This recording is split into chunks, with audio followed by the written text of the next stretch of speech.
It takes making yourself a little bit uncomfortable, putting yourself, a little bit out there if you really want a world that looks better than it currently is. I am Tanda Matanda.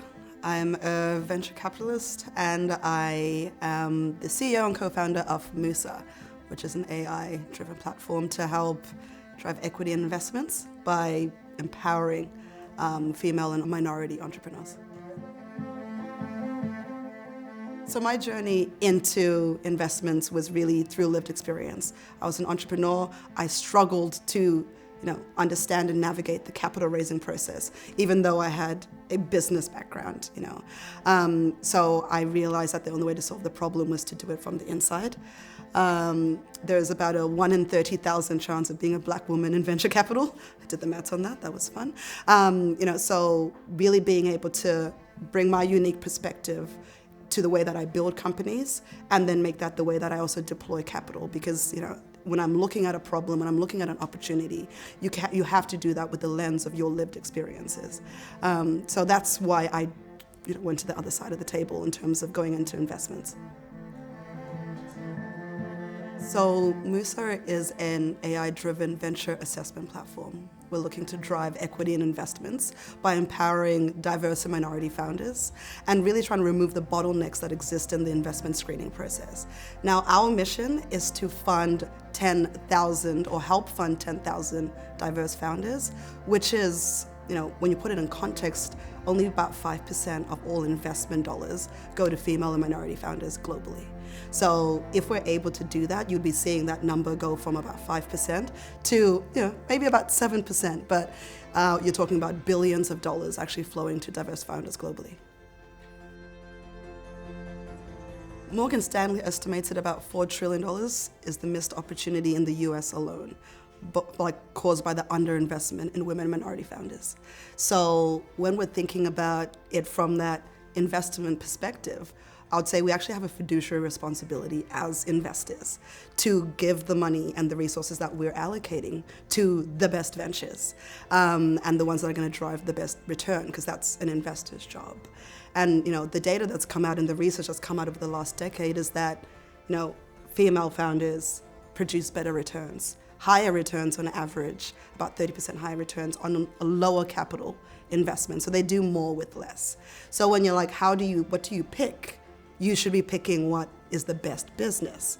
But in terms of the infrastructure of how early stage investment in particular operates, is that the capital is allocated to what they have access to and to the people that know that these kind of investors exist. Geography and network are the two main barriers of entry, because they deploy capital to people they know within their network, close to where they operate their funds. So they actually miss out on what are potentially the best performing businesses and the businesses with the potential to really change the future, because they're only looking at a really, really narrow amount of ventures. And that's the reason why 95% of the investment dollars go to male founders.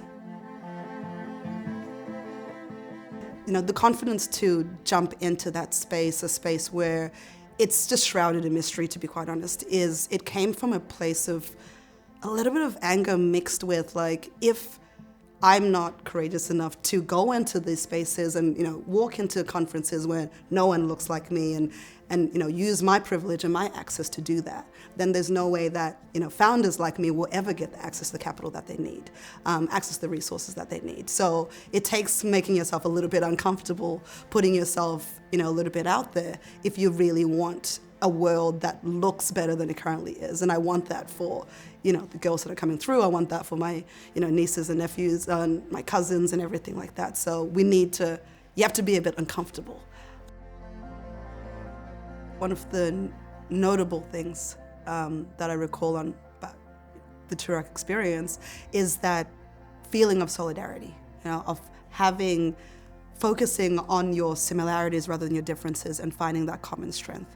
And that definitely flowed through in my decision to focus on women and minority founders. I think if we are collectively, as the disenfranchised, the disempowered, able to pull together and stand in solidarity, there's the irony is they call us underrepresented groups, but we are the majority.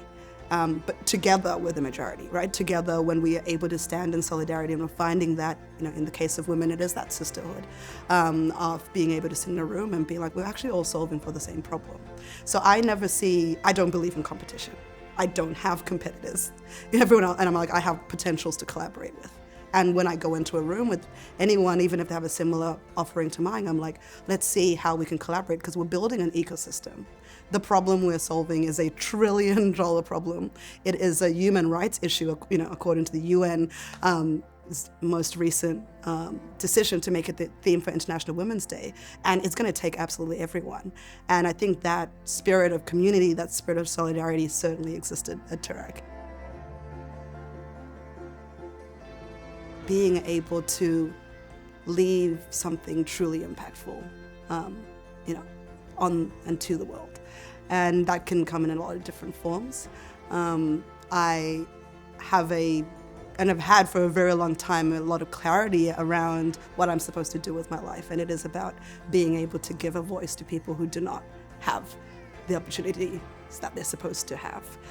Being able to create a platform so other people can stand taller. I chose to do that through entrepreneurship and empowering underrepresented entrepreneurs, as they say, women and minority entrepreneurs. I hope my legacy is to watch incredible founders create companies that change the world, by giving them the access that they deserved all along.